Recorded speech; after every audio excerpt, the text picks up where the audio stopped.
ఈరోజు మద్యపానం కూడా సార్, దయచేసి మద్యపానం అనేది నిత్యావసర వస్తువు కాదు సార్. దాన్ని ఖచ్చితంగా తగ్గియాలి. ఇవాళ మద్యపానం అన్ని సమస్యలకు కూడా మూల కారణం అవుతుంది. అత్యాచారాలు జరుగుతున్నాయి, హత్యలు జరుగుతున్నాయి. ఇంతకుముందు మనం ఊర్లలో పోదామంటే నైట్ టైం కొద్దిగా భయం ఉండేది సార్. ఇప్పుడు డే టైంలో కూడా ఎప్పుడు పడితే అప్పుడు అందుబాటులో ఉంటే తాగుతున్నారు. దయచేసి నేను అసెంబ్లీ ద్వారా ఒకటే కోరుతున్నా ముఖ్యమంత్రి గారిని, మహిళల జీవితాలు బాగుండాలన్నా, కుటుంబాలు ఆర్థికంగా ఉండాలన్నా కనీసం ఆ షాపుల వేలను తగ్గించండి సార్. 5 to 10 ఈవినింగ్ 5 to 10 పెట్టండి సార్. అది నిత్యావసర వస్తువు కాదు. ఎప్పుడు మీరందరూ మనం అందరం పెళ్లిళ్ళ కాడ, పేరెంటల కాడ లేదా ఊళ్ళలో పోతే పని చేసుకోవాల్సిన వాడు దుకాణాల కాడ పోయి ఉంటున్నాడు. కాబట్టి దయచేసి ఈ ఒక్క నిర్ణయాన్నైనా మాకు ఈ అంతర్జాతీయ మహిళా దినోత్సవం సందర్భంగా ముఖ్యమంత్రి గారు ఇవ్వాలని ఈ సందర్భంగా నేను కోరుతా ఉన్నాను సార్. అదేవిధంగా అత్యాచారాలు చేసినటువంటి దుర్మార్గులు యథేచ్ఛగా తిరగకుండా మరి తీవ్రమైనటువంటి కఠినమైనటువంటి చర్యలు కూడా తీసుకునే విధంగా స్పెషల్గా టీమ్స్ ఏర్పాటు చేయాలని, రాష్ట్ర వ్యాప్తంగా జరుగుతున్నటువంటి దాడుల మీద ఒక స్పెషల్ టీం ఫోకస్ పెట్టి పనిచేయాలని కూడా ఈ సందర్భంగా కోరుతా ఉన్నా సార్.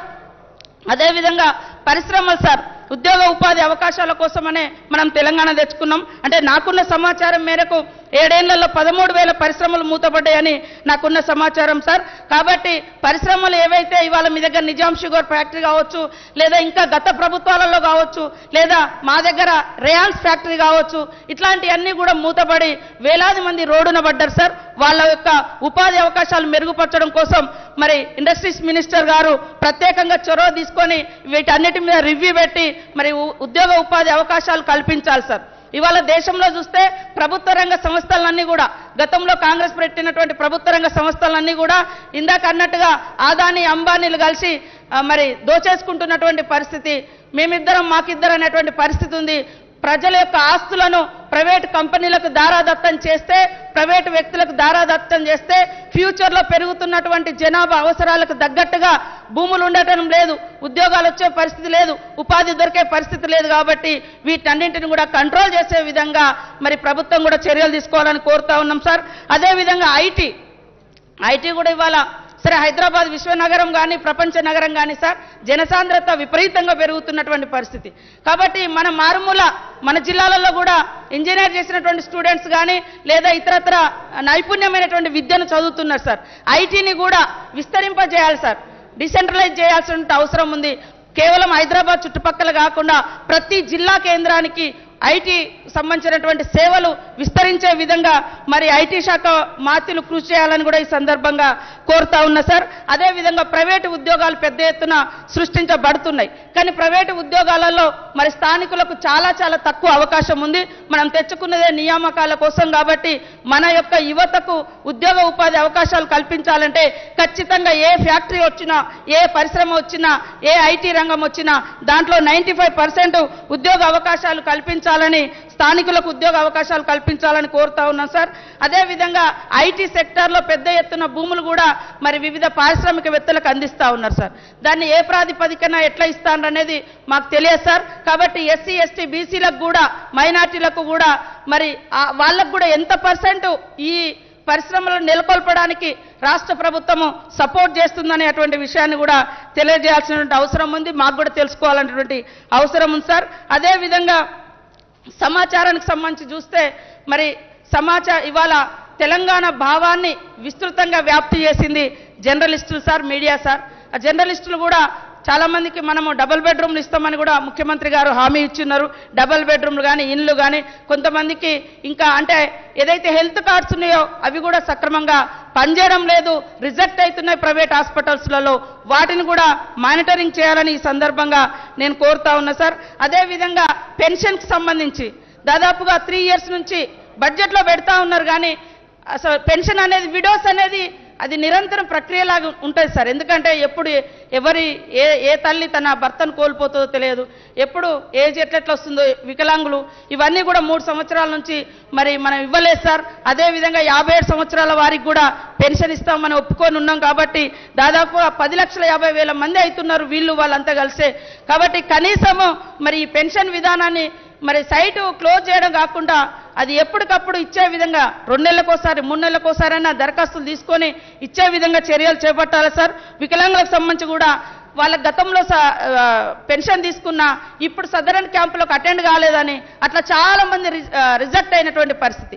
కాబట్టి వికలాంగుల యొక్క ఉపాధి కోసం వాళ్ళకు కూడా ప్రత్యేక పథకాలను, అదేవిధంగా ప్రత్యేక కేటాయింపులు, స్కాలర్షిప్లు, మరి అదేవిధంగా వికలాంగుల వివాహ ప్రోత్సాహకాలు కూడా అందించాలని ఈ సందర్భంగా నేను కోరుతా ఉన్నాను సార్. 2 పడకల గది అయితే ఇది అయితే అందరి బాధ సార్. మేము అందరం చూస్తున్నాం, ఏడికి పోయినా ఈ ప్రాబ్లం ఉంది. దయచేసి ఈ బడ్జెట్ తోటైనా వాళ్లకు ఖచ్చితంగా ఇల్లు వస్తాయని. ఒక్క నిమిషం, ఈరోజు సబ్జెక్టు డిమాండ్స్ వేరు, ఆ డిమాండ్స్ పైన తమరు మాట్లాడండి, పర్వాలేదు. డివేట్ అవుతున్నారు, ఇది ఒక్కటే మాట్లాడి సార్. ఇది కూడా ఎస్సీ ఎస్టీలకు సంబంధించినటువంటి డిమాండ్ వేరుంది, పెన్షన్స్ డిమాండ్ వేరుంది సార్. నేను తీసుకున్నది కూడా ఎంత సార్, ఎంత స్పీడ్గా రైలు బండి కంటే వేగంగా పరిగెత్తిన సార్ నాకు తెలుసు. ఎందుకంటే నేను అందుకనే అంటే ఎస్సీ ఎస్టీ బీసీలు అందరూ కూడా పేదలు సొంతంగా ఇల్లు కట్టుకోలేనటువంటి పరిస్థితి ఉంది. పెరిగినటువంటి ధరలు, సిమెంటు, స్టీలు ఇవన్నీ కూడా చూసినప్పుడు మరి ఇబ్బందికరమైనటువంటి పరిస్థితి ఉంది. కాబట్టి వీటన్నింటిని కూడా దృష్టిలో పెట్టుకొని ప్రభుత్వము డబుల్ బెడ్రూమ్లు, అదేవిధంగా మొన్న ఏదైతే ఇస్తానన్నటువంటి 3 లక్షలు కాదు సార్, ఖచ్చితంగా 5 లక్షలు ఇచ్చే విధంగా ప్రభుత్వం మరొకసారి సవరణ చేసుకోవాలని కూడా ఈ సందర్భంగా కోరుతా ఉన్నాను సార్. ఎక్కువేం మాట్లాడలేదు సార్. అందరికీ నమస్కారాలు, ధన్యవాదాలు. నాకు ఇచ్చిన టైం నేను కంప్లీట్ చేసుకుంటాను. కొంతమంది మిత్రులు పరిశ్రమలకు, ఐటీ రంగానికి సంబంధించి కూడా కొన్ని సూచనలు, కొన్ని ప్రస్తావనలు కూడా చేయడం జరిగింది అధ్యక్ష. ముందుగా పరిశ్రమల విషయానికి వస్తే, అదేవిధంగా ఐటీ రంగం విషయానికి వస్తే అధ్యక్ష, ప్రభుత్వము ఏ ప్రభుత్వమైనా ప్రపంచంలో, అంటే ఇక్కడ భారతదేశంలో కానివ్వండి, లేదా ప్రపంచంలో భారతదేశంలోని రాష్ట్రాల్లోని ప్రభుత్వాలు కానివ్వండి, ప్రపంచవ్యాప్తంగా ఉండే మరి వివిధ దేశాల్లోని ప్రభుత్వాలు కానివ్వండి, ఎందుకు ప్రైవేట్ రంగానికి ఆహ్వానిస్తాయి, ఎందుకు ప్రైవేట్ పెట్టుబడులు ఆహ్వానిస్తాయి అంటే, ఏ ప్రభుత్వమైనా ప్రపంచవ్యాప్తంగా చూసినట్టయితే ఉపాధి కల్పన అనేది వాటికి అతిపెద్ద సవాల్ అధ్యక్ష. ఎందుకంటే చదువుకున్న పిల్లలు మరి రోజు రోజుకి ఒకవైపు యావరేజ్ మన లైఫ్ టెన్యూర్ కూడా లైఫ్ ఎక్స్పెక్టెన్సీ కూడా పెరుగుతూ ఉన్న క్రమంలో, వర్క్ ఫోర్స్ కూడా పెరుగుతున్న క్రమంలో, పెద్ద వయసులో ఉన్న వాళ్ళు కూడా మరి పనిచేసే శక్తి, సామర్థ్యాలు కూడా సంతరించుకుని మంచి ఆరోగ్యంతో దీర్ఘకాలం బతుకుతున్న క్రమంలో డెఫినెట్గా ప్రతి ప్రభుత్వానికి ప్రపంచవ్యాప్తంగా యువతకి ఉపాధి కల్పన, యువతకి ఉద్యోగ కల్పన అనేది ఒక అతిపెద్ద సవాల్గా, అతిపెద్ద ఛాలెంజ్గా ఉంటుంది అధ్యక్ష. ఆ క్రమంలోనే మనం ఆలోచించినట్టయితే ఏ పారిశ్రామిక పాలసీకైనా పునాది, గీటురాయి ఖచ్చితంగా ఉపాధి కల్పన అధ్యక్ష.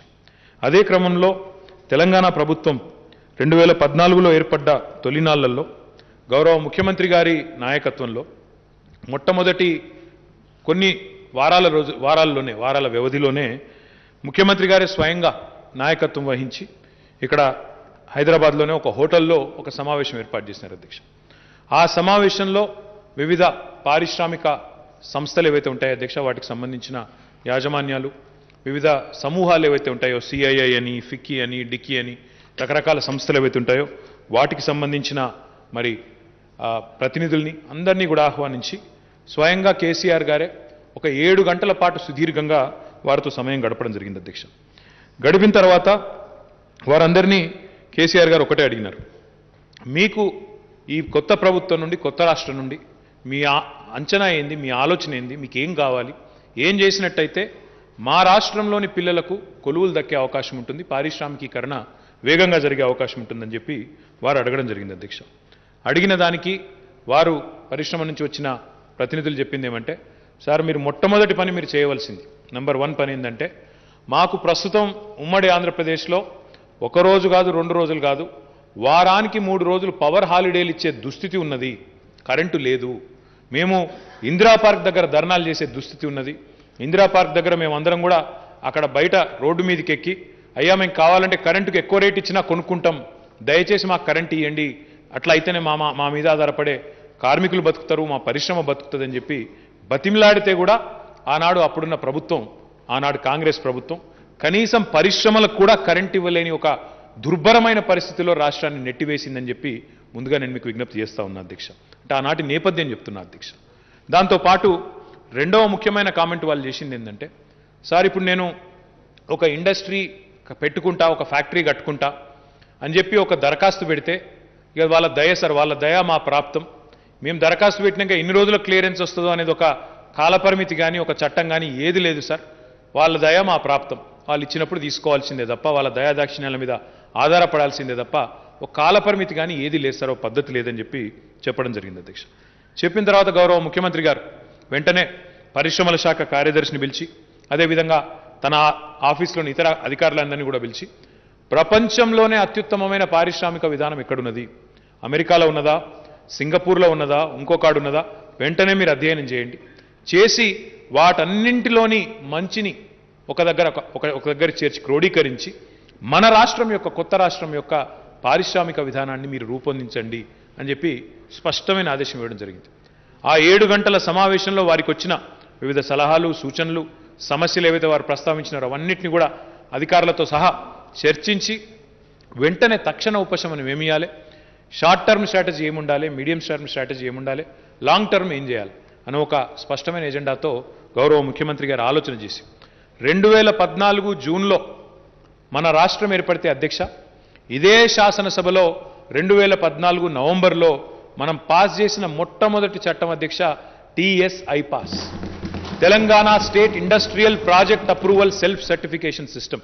అంటే స్వీయ ధృవీకరణ ద్వారా మనకి ప్రభుత్వం నుంచి అనుమతి కూడా అవసరం లేకుండా స్వీయ ధృవీకరణ అంటే ఏంటంటే అధ్యక్ష, ఇప్పుడు నాకు ఒక భూమి ఉన్నదనుకోండి, నాకు జాగా ఉన్నది, నేను ఫ్యాక్టరీ కట్టాలనుకోండి, నేను ఏదో ఒక ఫ్యాక్టరీ పెట్టాలనుకుంటే ఆ గ్రామ పంచాయతీ పర్మిషన్ కానీ లేదా ఆ మున్సిపాలిటీ యొక్క పర్మిషన్ కానీ లేదా పరిశ్రమల శాఖ పర్మిషన్ కానీ ఏదీ అవసరం లేకుండా స్వీయ ధృవీకరణతో, అంటే నేను ఒక చట్టానికి లోబడి పనిచేసే సంస్థని అని తనను తానే ధృవీకరించుకొని తనకు తానే ఒక సర్టిఫికెట్ ఇచ్చుకొని వెంటనే కన్స్ట్రక్షన్ మొదలుపెట్టే విధంగా చట్టం తెచ్చిన మొట్టమొదటి ప్రభుత్వం తెలంగాణ ప్రభుత్వం అనే మాటను ఈ సందర్భంగా గౌరవ సభ్యులకు నేను తెలియజేస్తా ఉన్నాను.